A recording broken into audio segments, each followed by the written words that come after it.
Knocked off of a lot of people's bucket list, which is to go turn up with Johnny Manziel. So I'm honored that we got to step No, out dude, and have a good time. it was a hell of a night. As you go through the process too, I remember throughout the draft, it's like every pick is like $1 million that you'll never get back. See, I didn't think like that at all. Holy shit, dude! Every I pick literally- for 22 picks, I'm like, fuck, did I just lose $14 million? It was tough saying goodbye. You know, they just all kind of texted in the group chat, and the only thing Nikola said was, "Make sure you wear condom out there." MPJ, that was his goodbye to me. Living in the good old days. Take a look around. Ain't it funny how feels like we're in the good old days? Go and grab a cup, go and fill it up. Cheers to living in the good old days. Reaching the mountaintop during your glory days is every single athlete's goal. It's even sweeter when you're able to do it in the Rocky Mountain State. It took 47 years for the Nuggets to bring a championship to their franchise. And Michael Porter Jr. was a vital part of the team who made it happen in 2023. He's not only one of the best shooters in the league, he may very well be one of the realest people you'll ever come across. We dive way into the deep end in this conversation, and I really can't wait for you guys to hear it. This is Glory Days with Michael Porter Jr. My guy, MPJ. How we living, brother? Doing well, Appreciate man. you. Appreciate you having me on. Good, bro. Of course. You know, as we go back to like your glory days a little bit, high school had to be just an absolute unbelievable ride. You know, high school player of the year, MVP of the McDonald's All-American game. Like, what was the recruiting process like through that? Because obviously, you know, you have your pick of the litter of where you want to go and where you want to decide to go make your next journey to. High school for me, like basketball always came super easy to me. From the moment I started playing, like I remember I was kind of a late bloomer, so I didn't really go through puberty at the same time as some of my like teammates and stuff. Like they were like in the 5th grade and they were like grown men, had a mustache or whatever, and I kind of had a baby face or whatever, and I was a little shorter than some of my teammates. But my dad kept saying like, Mike, that's a good thing. You still got a lot of growing to do. Da da da da da. And as I kind of matured, I kept growing. I surpassed some of my teammates. I got taller. I got stronger. And I remember the first time I got ranked as the 25th best player in the country on some random website. I think I was like in the 5th grade. But from that point on, I kept climbing in the rankings until I'm the best player in the country. Projected #1 draft pick, like one of the top high school prospects ever.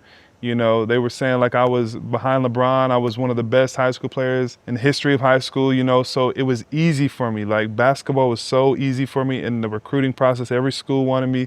It was dope. I committed to Mizzou and I was going back home and it was supposed to be super lit. Like attendance to the school skyrocketed when I decided to commit to Mizzou. Like it was supposed to be an amazing ride. And then I don't know if you're super aware of that's when things kind of went south in terms of the injuries and things like that. But high school, those were some glory days for me before some of the injuries. You know, I look back with a lot of like, it's hard for me to watch high school highlights and stuff. Like injuries as an athlete, they're tough to deal with. And for me as a high school guy, I think 17 or 18, that's when I had my first back injury. And you know, I've coped with it, I've dealt with it, but it's a day-by-day process. It's tough to look back on sometimes, as I'm sure with your situation, you probably deal with that a little bit as well. Of course. I mean, I feel like being a top-ranked basketball player comes with a lot more fame and a lot more notoriety than necessarily in football. Like, you know, you see a lot of guys in football who are a #1 recruit. They're a DN. You're obviously going to a school to be a force in the pass rushing, but you're not necessarily like always a star. Like, you know, the fame that comes on so early in the NBA or in the, you know, basketball circles and getting to the NBA, you know, you've had people in the past that jump straight to the NBA. Like it's such a crazy thing with how noticed you are just being a high school basketball player. You know, do you feel like that fame early on was like a hindrance for you? It helped you, or something that was just like you got an early kickstart on learning what it was like to not be just the guy anymore? Yeah, I feel like it was like a slow boil for me, which was kind of cool. Like I slowly got more known, slowly got more notoriety. That kind of is the right way to go about it. Some people nowadays like that are overnight successes. Like if you go on like a reality show, or you're on The Bachelor, let's say, and you come off of that show and you immediately have 3 million followers on Instagram and you go from a normal person to a celebrity, like that would be hard to deal with. But for me, I felt like the slow process of getting more known and getting more like my parents really helped keep me grounded. They walked me through it. You know, I got 7 siblings. We were all homeschooled, so my parents kind of made sure that as more people tried to come into my circle and um they just made sure that I handled all that well and it was pretty easy for me, you know. It was pretty just a slow transition. Yours was a little different. You were a little bit And more mine overnight. was like mine was so So quick, that to me would be like harder to deal like with. I went through, the first couple games of the season, like really 3 games into the season. I was talking to somebody about this the other day that like, we go into a first half of a game against SMU, a team we should be rolling against, and it's like maybe 17-3 at halftime. I've played 3 games at this point. I'm not really playing the way that I should. And like, I remember back in the moment, like very close to like potentially like being benched and them trying somebody else, and then came out in the second half and like for the first time throughout that season turned into who I was like meant to be and destined to be. And like, okay, you go win a couple games. We play Arkansas the next week, our first SEC game, set a record for the most total yards in SEC history. And like, cool, I'm famous in College Station. I'm a starting quarterback in the SEC. I'm on ESPN a little bit here and there, but like, as the weeks kept growing by, it kept being to like where I couldn't turn a TV on without seeing myself on ESPN or SportsCenter every single night. So it was a little bit of like a slow boil, but at the same time, like really quick. Like Yeah, within the span of a few months. I walked into Alabama one person and walked out of Tuscaloosa a completely different person, to where it was suffocating. You couldn't go anywhere, and it was a huge deal, a program changing deal, and one that for me, like social media was just starting. So I remember like having access of the whole world at my fingertips, and like guys in the NBA, like I created a relationship with James Harden and LeBron. I would get home at night and like see people that were following me, and instantly like, I'm in love with these dudes. Like I love the way they play. I love who they are as like people from the outside. And then it would be like, yo, I'm in the car from College Station going to a Rockets game, and I'm in the locker room hanging out. I'm getting pairs of shoes from James. I still have them at my house with his fucking locker number on them and everything. And just like the access that you get at that point in time when social media was just starting, like I'm looking at my boys every day. I'm like, you fucking kidding me? Yeah. Like this is real life, and like what Can't we're imagine doing. that Like, that had to have felt like a movie. I Like mean, it was addicting. It was like so addicting to be like, yo, I'm living a dream movie in real life day by day. And like, I'm really rocking with these people. Once I get to know them and I see how I am and I see how they are, like, you have All-Star Weekend coming up in Houston. I remember being in the most ratchet strip clubs of all time, like the only white boy walking around these fucking places, and people yeah, are showing me the most love ever. It's like I'm yeah. supposed to have meant to be here. And I think for me, it obviously got to a point where like I just took it too far, and like I have an uncanny ability to be able to party and have fun and be a guy that has infectious energy. And I got just as much of a thrill out of it as I did running out onto a football field on Yeah. Saturday. Yeah. Because in the end of the day, like it is fun. When you get a right group of guys together, something like we had last night, you get home at the end of the night and you're like, damn, that really Yeah. happened? Like that was it? We were that up? Like it's I that? knocked off some off of a lot of people's bucket list, which is to go turn up with Johnny Manziel. So I'm honored that we got to No, step out dude, and have a good it was a time. hell of a night. Good vibes, bro. No trouble, no nothing. Just like, completely being around the boys. Tori, awesome dude, bro. Watched him play in Phoenix. Like, Trey pops up last night, a guy who I've known for years and had a good time with. So it's like, when you get the right crew and the right people together, it really does feel like, an absolute movie. 100%. Nah, and that makes complete sense, man. Like we got similar stories, but completely different. I feel like in your situation with that overnight, within the span of a few months, going to a normal player to be in the face of football, like to me, I don't feel like anybody would deal with that situation much better than you. Like, so you got to give yourself some grace too, bro. Like, you know what I mean? Like that's a very unique situation. I think through all of it, like as you deal with it and as it comes on, it becomes suffocating and it becomes tiring to the point where, my attitude shifted from being a guy who could handle everything and have a good attitude and be around it, to where I started to get really on edge and like really like easily aggressive and easily angered, even with like coaches or, taking the, discipline and certain things like that, where as we were going into the next season, like you walk to a Barnes and Noble and you look at a checkout of magazines and you're on 9 of 30 magazines that are sitting there at the front. And you're like, yo, did I really just do a cover of Time magazine? Am I really Sports Illustrated and this and that? And it got to the point where you're almost sick of yourself, right? You're almost sick of like everything that comes with it. And I think through that, my temper definitely got to a point where, I would a lot more on edge, snap a lot easier. And it got to the point where I was just like, even with my family, right? Like even, it's hard to navigate your family as you're going through this too, because the thing I didn't realize in the time was like, how much your family deals with everything that you don't see, right? When your family's back home and they're going to the grocery store, they're going to dinner, your fame comes with, certain repercussions for them too. And it's a really hard thing to navigate for them. Like my sister would hop on Twitter and defend her brother and do all this. And my mom and dad go to dinner. And like, as I'm going through the fall a little bit, like they're getting hounded with more stuff than I am. And it's something that at the time I really didn't even notice until years later. Yeah. Because it is tough to get your family on the same page of what it is, because they turn into celebrities in a sense too in your own hometown. 100%. As you look back at like the draft, you always expected going into that draft being the number 1 pick. I dealt it, I lived it, feeling the slide. It's tough. Like, in the weeks that are leading up to that, you have to have some sense of idea of where you're going, and then it doesn't pan out. Like, what is that process like, and what does that feel like as you're going through it and it's happening in real life? Yeah, it was tough for me, man, because like I said, I always had this. And it's dope talking to you because I feel like you can relate on some of this stuff. So, I mean, we're going to have to chop it up off camera as well. But for me, it was like I always dreamed my career of unfolding a certain way. Like since high school, since I was a young dude, my dad was always like, Mike, you can be one of the best players to ever play. And I truly believed that. And I truly worked at that. Like that was my goal, to be the best player in the NBA. And I was the best player at my age. Supposed to be number 1 draft pick, all this stuff. And then the injury things happened. And I didn't really play college basketball.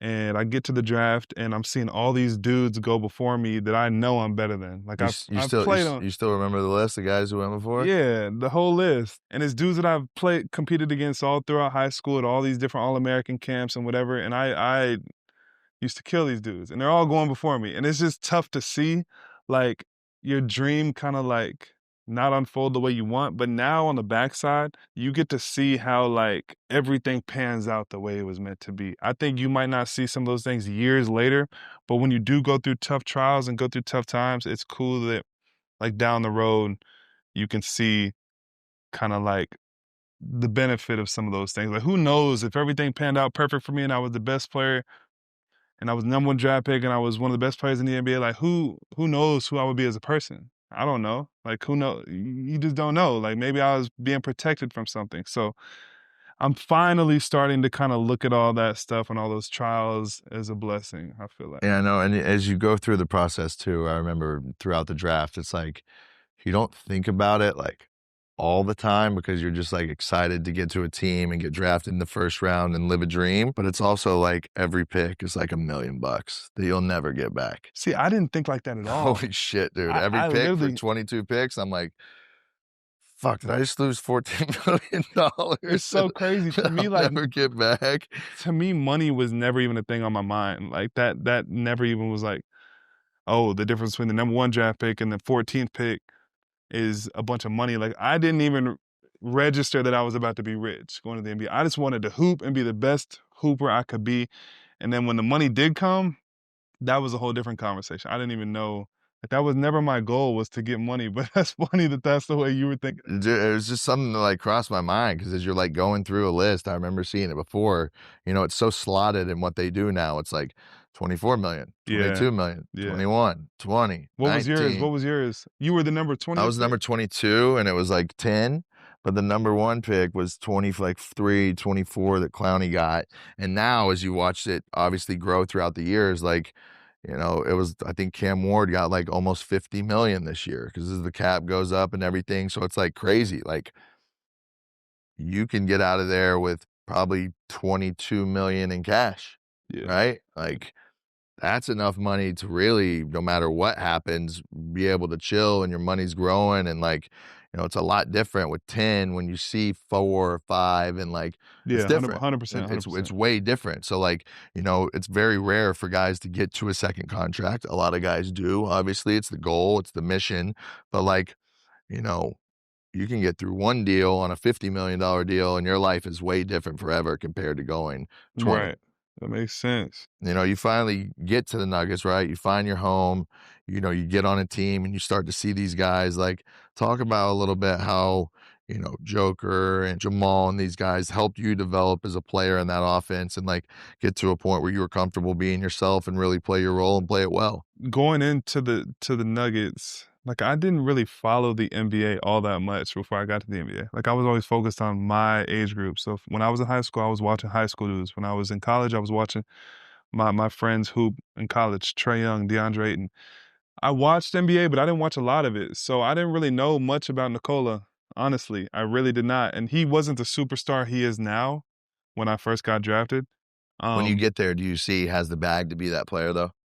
I really didn't see it at first. Like even when we went into training camp, I remember like asking my teammates, I was like, wait, so this dude is like really that nice? Like everybody keeps telling me he's that cold. But in training camp, like him and Mason Plumlee, our backup center, were like kind of going head to head. Like, and they were like, no, Mike, like wait till the real games come. You're going to see like this dude's a problem. Like he could score 50 every single night if he wanted to. But I didn't see it at first, but I quickly found out that he is him. And he is the best player in the world. And I got to play alongside of him for those years, and it was amazing to learn from him, and it was amazing to learn his work habits too. Like he's so nonchalant about basketball. I don't know if you saw the clip of when his horse won the race. That's what I was just about to talk about. Like you see who he is. You see who he is as a person a little bit, right? Like, he has these horses and his brothers and everything. Like, what do you feel like is your favorite, like, off the court, personal, like, Joker story where you're like, yo, this guy is so different and you have to love it and respect it? It's the same things the media sees, like him winning the championship and then him just saying like, job is over, I get to go home now. Like he's just such a family dude. But at the same time, people don't realize like you don't achieve that type of greatness by accident. His day-to-day habits and his day-to-day, the way he works at his craft is unbelievable. Like he's the most consistent guy in terms of getting his treatment, in terms of his court times, in terms of his lifts after the game. Like people have this perception of Nikola like he doesn't care that much, but he cares so much about basketball and being great, and that's why he is the player he is. I haven't seen anyone in my life that consistent. I've heard the stories of LeBron and how LeBron has been able to uphold his greatness, and it's through consistency day to day, but Nikola's the same way, man. Like it doesn't matter if he goes out the night before, it doesn't matter, whatever. He's getting his work in, he's getting his treatment in, he's taking care of himself, and he's going to be ready to go when the game comes around.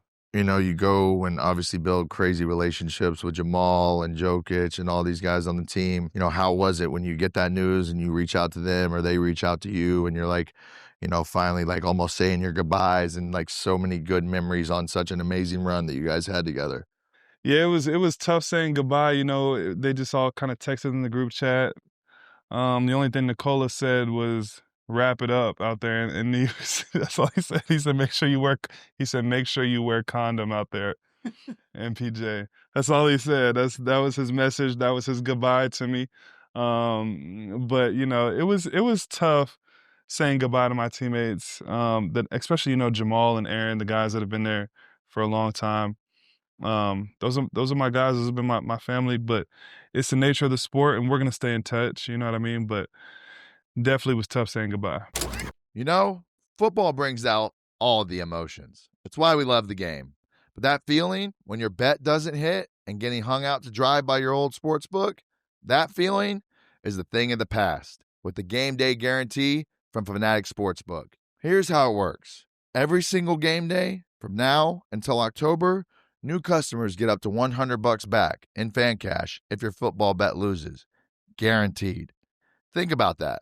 If you're betting with Fanatics, you're either winning or you're winning money back in fan cash. Fan cash that you can use for anything in the Fanatics universe, like apparel, tickets, events, and plenty more. Why risk it with other sports books when you can switch to the sure thing every time? Every single game day this October comes with a guarantee. Your old sports book, they're out for the season. Fanatics Sportsbook has got your back. Go check it out yourself and download the app today. Fanatics Sportsbook. Winning hits different here. Not available in all states. Terms apply. See Fanatics Sportsbook app. You got a gambling problem? Call 1-800-GAMBLER. That's 1-800-GAMBLER. In Connecticut, call 888-789-7777. In MA, call 800-327-5050. In New York, call 877-8-HOPE-NY. And in Maryland, visit mdgamblinghelp.org. You know, as you guys go through that championship run, you get to the Western Conference Finals, and then you match up. You go against Braun. Yeah. You go against the squad. You know, what do you remember most about, like, heading into that series and obviously know what you're up against and playing a team like that? I used to love those series against the Lakers with Denver because they were very exciting, and the Lakers fan base is It's crazy, nuts. and they always thought they could beat us, but they never did, and I always had good series against the Lakers, so I loved playing against them. I don't know what it was, but I always cooked the Lakers. I just think they didn't really have a matchup for me that was trying to come off of screens and things like that, and I was able to get to my shots. Some of the other teams we played down the road, they kind of had a little bit better of a matchup for me. But those series against Bron were dope. And then going head-to-head against LeBron in the playoffs, he's the epitome of greatness in sports. And to be able to, like, go into L.A., so we swept the Lakers one year. The other year we beat them like 4-1 or 4-2, I think. But it was a good feeling. And when you have so much respect for somebody like I do for LeBron, and to be able to go head-to-head and come out on top, it was lit. I'm not even gonna lie. Yeah, I mean, when you walk on the court with him and you're in a playoff series like that has so much on the line, like, you stand on the court and you look across from him and you know what he's done. You know what he's been through. You know all the shots, all the series, everything that you've seen from the time we were even kids, right? Like, it's not even times you've just been in the NBA. Like, how does it feel like when you step on the court with him and you're like, fuck, man, we got to deal with this shit all fucking night? Yeah, that was a thought that goes through your head whenever you play a great player. Same thing when we played Kevin Durant and D-Book. Like, man, this is two really good players. But, like, at the end of the day, we had good players too, I'm watching Joker every night. I'm watching what Jamal can do. I know we have a squad. So I was just excited. I don't really get too starstruck. I have a lot of respect for people. But I feel like in terms of, like, I think my first year when I was on the court with Katie, when I was on the court against Bron, that was a little nerve-wracking, kind of crazy to me. But after that first time playing, I was able to view everybody as just competition. For sure. As you win the championship, right, you're on the high, you and the boys get out of the locker room, showered up, you're ready to go. What does that bar tab damage look like after a Game 7, like a win in the finals, and In you the all boys finals, go out? man, we turned up in the locker room for probably 3 to 4 hours after the game, and then I'm talking about our locker room turned into a club. Like, that, the smell of cigars and liquor in that locker room pretty much lasted the whole entire next season. You could smell it. Like, they did a deep cleaning and all that, but it was in there. But we were in the locker room for about 4 hours. Then we took it to Aaron's crib. He built like a warehouse that's like a lounge/club, and everybody went there, and we had a good time all night. And then we didn't do it right though, because we celebrated that night, and then we didn't end up going to Vegas to celebrate for like 3 days later. So there was this weird 2-day gap where we were just sitting at home after we won the championship, not really knowing what to do or how to celebrate. And then we finally had the parade and went to Vegas, and everything was cool. But yeah, man, it was dope. You spend the last 7 years with the Nuggets, a lot of little shift up in your life right now. You're on a flight, going on a little vacation, you get a couple texts, you get a call. Walk me through how that whole thing goes when you find out this is maybe my end of my time here in Denver. It was a surprise, but it wasn't. After the season ended the way it did, it kind of was on my radar that it was a possibility, but it didn't really register. So basically, I had sat down with the GM of the Nuggets 2 days before I took this trip, and we sat down in the lobby of the Four Seasons, and we talked about, ways we can make the team better, what I would want to see, how we can find someone to, help give me the shots I'm looking for, and this and that. So I'm thinking, like, man, like, okay, after the season, I thought they might want to change directions after we didn't, win the championship like we could have. But after that conversation, I was like, I might be in Denver next year. 2 days later, I'm on a flight out to Europe, and I'm trying to beat the jet lag. So I'm trying to fall asleep, take a nap. My phone just goes off a couple times, so I check it out, and it was my agent, and then it was the GM of the team, and they both were just like, "Hey, call me, urgent." And as soon as I saw those messages, I kind of knew what it was.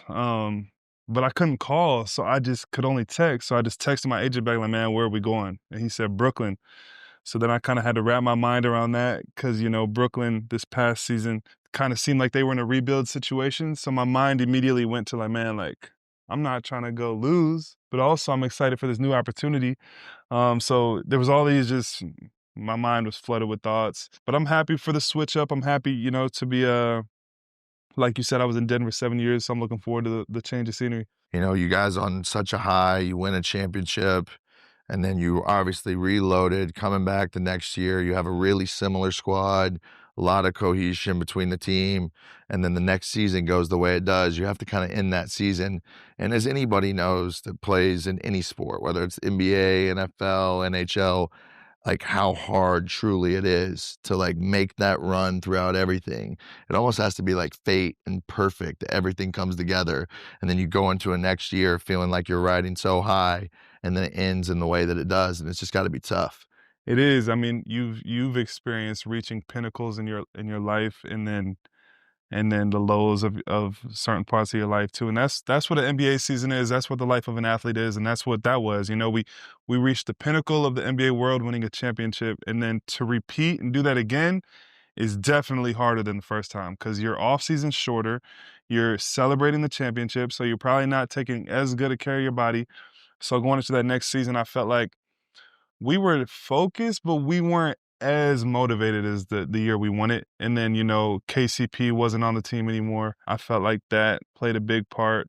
And then we lost to Minnesota in game 7. The thing about Minnesota, though, was their GM used to be our GM. So he kind of started trying to build that team to beat us because we beat them the year prior. And so he kind of tried to surround Anthony Edwards and Cat. They got Rudy Gobert. They tried to create a lineup that could give us some problems, and they ended up beating us in 7 games. So ups and downs, but I got my ring. I'm grateful for that year that we won the championship. Not a lot of people can say that, so I try to take that as the blessing it is.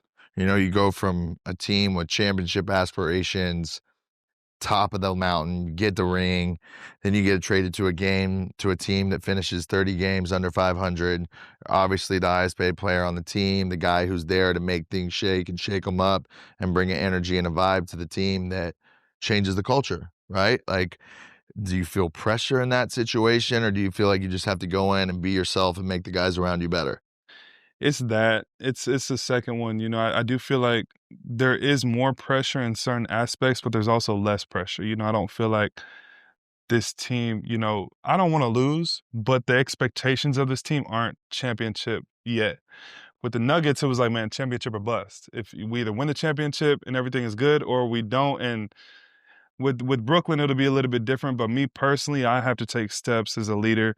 I have to take steps as a go-to guy. And really, right now, my focus is getting in amazing shape so that I can handle just the toll of being that go-to guy night in, night out, having the toughest defenders on me and things like that. So I know my role is going to shift and there's going to be a learning curve, but I'm excited for the opportunity for sure.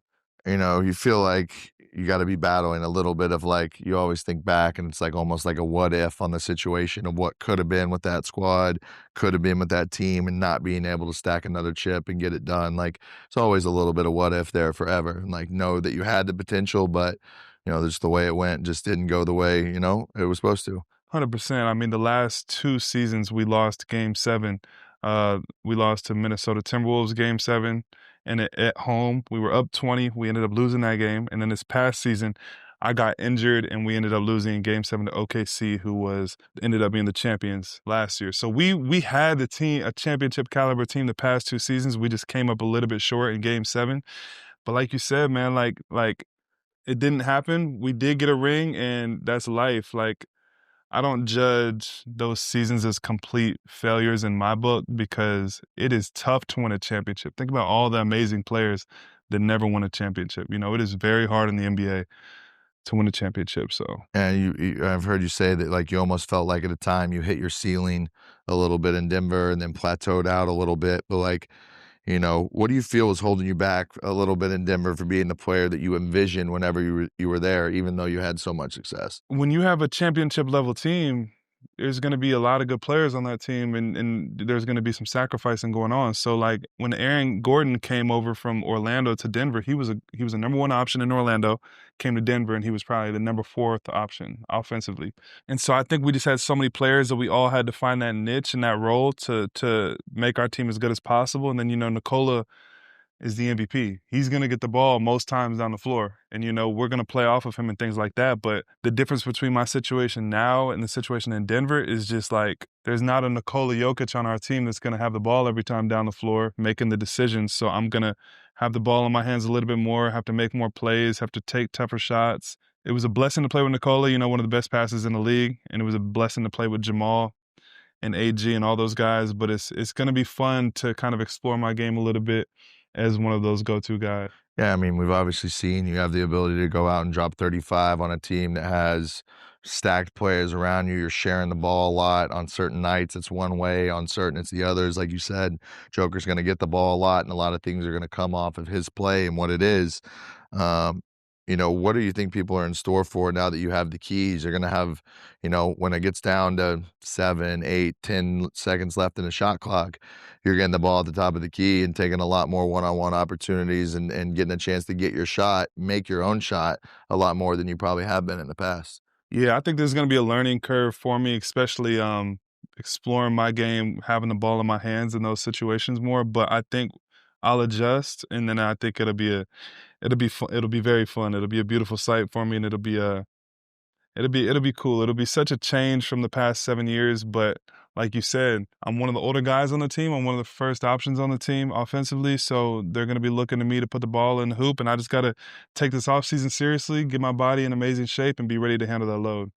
Hey, real quick, I want to give a big shout out to our amazing sponsor, Athletic Nicotine. If you're looking for a clean, sustainable energy boost without the jitters, this one's for you. Athletic Nicotine offers the lowest dose, slow release, tobacco-free nicotine made right here in the USA. And it's free from artificial sweeteners and microplastics. Whether you're an athlete, a biohacker, or someone who just loves getting into that flow state, this product is designed to gradually lift your energy, helping you stay focused and sharp without crashing. It's perfect for shifting your mindset and keeping you in the zone all day long. I use Athletic Nicotine when I'm prepping for my interviews for Glory Daze and really need to lock in and take the edge off. Or sometimes I throw one in before a big speaking engagement with a lot of stress to really get myself honed in. It's the perfect performance tool to sharpen your mind. Ready to level up your focus? Head over to www.athleticnicotine.com/Johnny to grab yours today. Now let's get back to the show. Obviously, the way the world's changing now, especially sports with, all these different companies and the way sports betting is and stuff, like, we all have our vices. Your brother a little bit with the gambling stuff, me and you or whoever comes around us. We all got it with the girls or whatever that it may be. What are you making of some of the clapback that's coming on and people giving you a little shit from everything that's come out throughout everything? I mean, I feel like when I decided to speak on certain topics or just be authentic, this, if you decide to be an authentic and person and your thoughts differ from the norm, the social norm, like I'm just saying stuff that most people think they just don't want to say, I don't have that fear of clapback from social media or anything. And I knew when I decided to start speaking, I knew when I decided to start having a podcast, I knew that was going to come with it because I know the way I think on certain things and what I'm willing to say. Like, everybody might not agree with it, you know what I mean? And I know I spoke on that, recently spoke about the different vices that people deal with and the different struggles people deal with, but that's just humanity. And to me, opening up like that is important. We need more people doing that.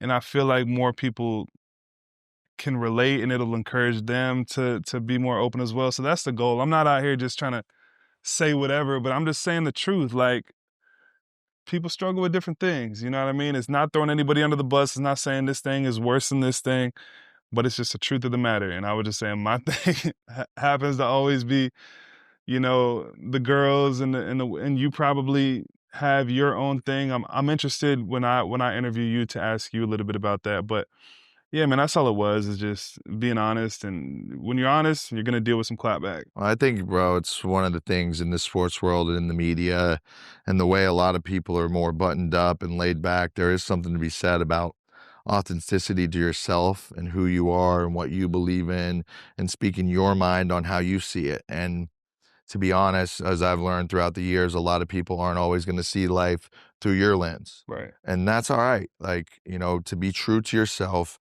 what you believe in, and speaking your own mind and your own truth for the way you see the world and what it is, there's realness in that. And I come from an area and come from a place where I appreciate that. I respect it. I think real is as rare as it gets. You run into guys and sometimes exactly how it is whenever you meet him off the rip, that, this dude is real. This is a real fucking dude who is who he is and is not shy of it. And there's something to be said about, being that, staying true to that, and not letting everything else that comes with it get in the way of that.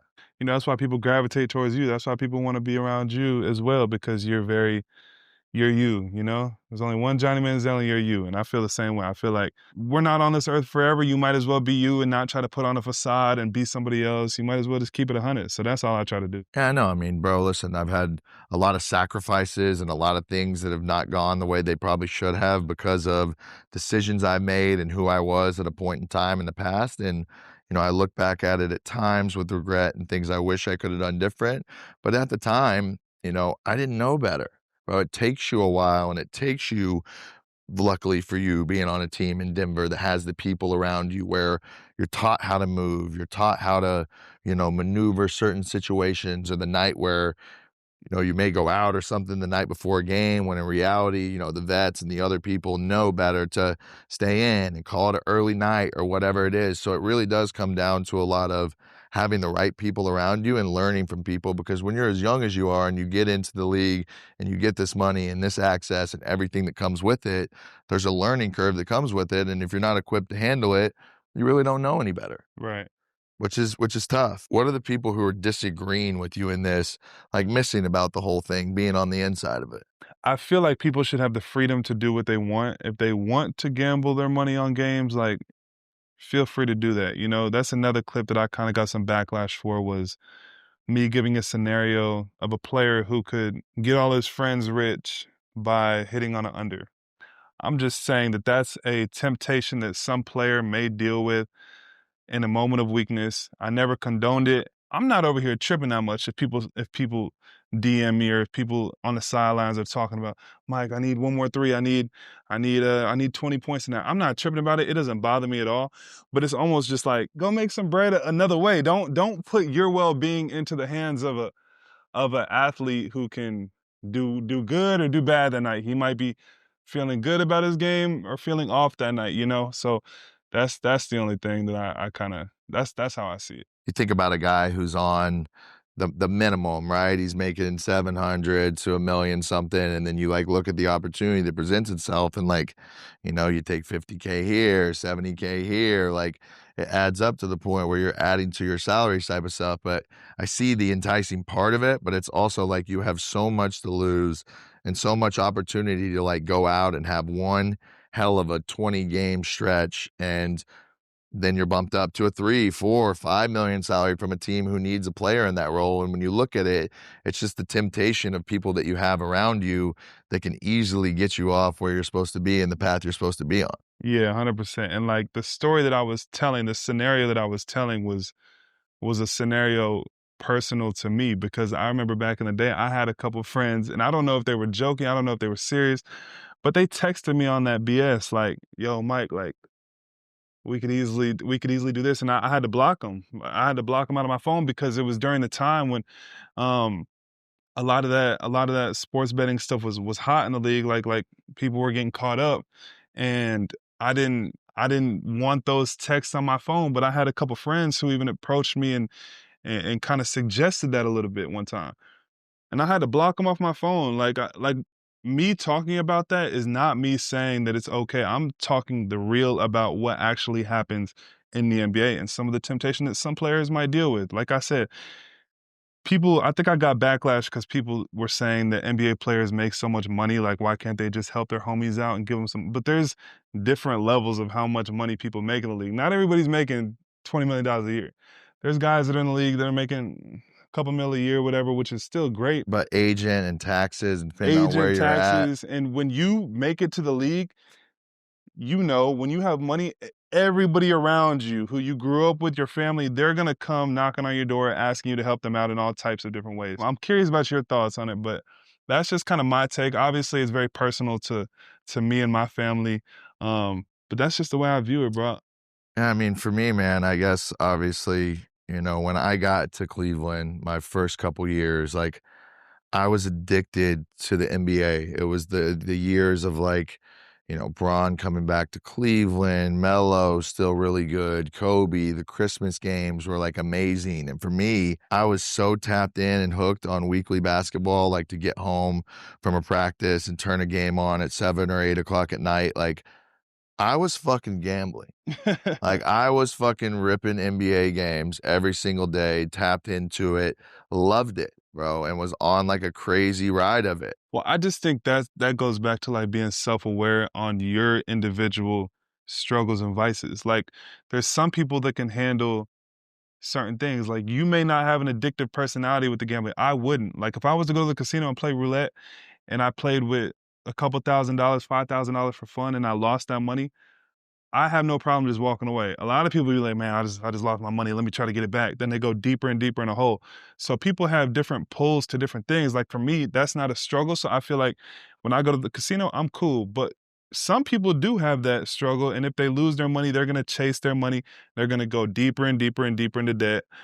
And I just feel like that comes back to being self-aware. For some people, the sports gambling, cool, do it. Like, do it as a hobby. It probably makes the game a little bit more enjoyable, probably makes it more fun. You're locked in on the game a little bit more. I remember after I get cut in Cleveland, I learned about casino credit and like getting a wire and like walking to the table and taking 100K out and being like, all right, start with 10, fucking lose it, another 10, 20. And you look up by the fucking end of a weekend, you're going out and you're drinking and you just fly through 100 grand. Yeah. Like no problem, no worries, chasing, just like tough spot to be in. I remember like forgetting about it, going on another trip and like going on a run and then getting a call like, yo, you have 24 hours until you pay this marker off, or the people in Las Vegas are gonna send a felony conviction out for your ass and they're coming to get you. And it was like, oh shit, yo, we got to get 100 grand to this fucking Cosmo right now, or like all hell is about to break loose. So I finally got to a point in my life where, you know, I've controlled it. I'm a lot more tempered in it, but you know, me and Baccarat are y'all are close. We're loving each other, but they need to show me some love back for sure. Man, nah, I like I said, it's about being self-aware, and if that's something that you can control, then by all means do it. Like I feel like going to the casino is fun. I feel like doing a little, but that's not my thing. Like I said, my thing has never been gambling. My vice has been women. That's something that I gotta be self-aware of. So that's all. That's kind of my thoughts on it, bro. You know, obviously, I think this has been, you know, one of my favorite sit downs because I think we have so much relatability in life and sports and everything. So when I sit down and end the pod, I kind of ask all the guests the same thing. Like, you know, if you had one word to describe your glory days throughout your career, throughout your life, what do you think that would be? I would probably say lessons. I view all the glory days, all the hard times, I view it all as you get to evolve as a human, you get to learn lessons, and you get to grow as an individual. And hopefully by the time I'm 60 or 70, I'm a better man than I am today. And I just feel like this game of life is just, that's what it's about. Through the glory days, through the tough days, keep going, put one foot in front of the other, and try to be better than the day before, man. And battle it, man. There's going to be days where you wake up and you feel like you don't have it and you have to fight for yourself. You gotta ignore your feelings. Fight for the people around you, ignore it, block it out. And really you summed it up in a great way where, you know, the journey of life in itself is always just to try and strive to be a little bit better piece by piece, day by day. There's going to be days where you fall flat. There's going to be days where you look up, but as long as you don't let it beat you up and as long as you don't let it get the best of you consistently, you look back over time and throughout consistency and doing the right thing day after day. And, you're a better person for it. You're a better basketball player for it. You're a better brother, a better son, and everything that comes along with it, man. So, throughout your journey, being a fan of it, being a fan of who you are as a person now that we're becoming friends, I'm excited for what the next chapter is. I'm excited for what life has in store for you because, you're one of those people that's blessed. You're one of those people that has so much opportunity and talent and love surrounded by you. So, I think everybody that watches this pod, everybody that watches you and a fan of you is excited for what's in store. For me, from the bottom of my heart, I appreciate you taking time out of your day, inviting, opening to me and my friends and my people, bro. And, I'll be tapped in. I appreciate you taking the My time. dude, I Much love, appreciate you baby. having me on, my Yes, dog. sir. Yes, And that sir. is Glory Daze, MPJ. Yeah.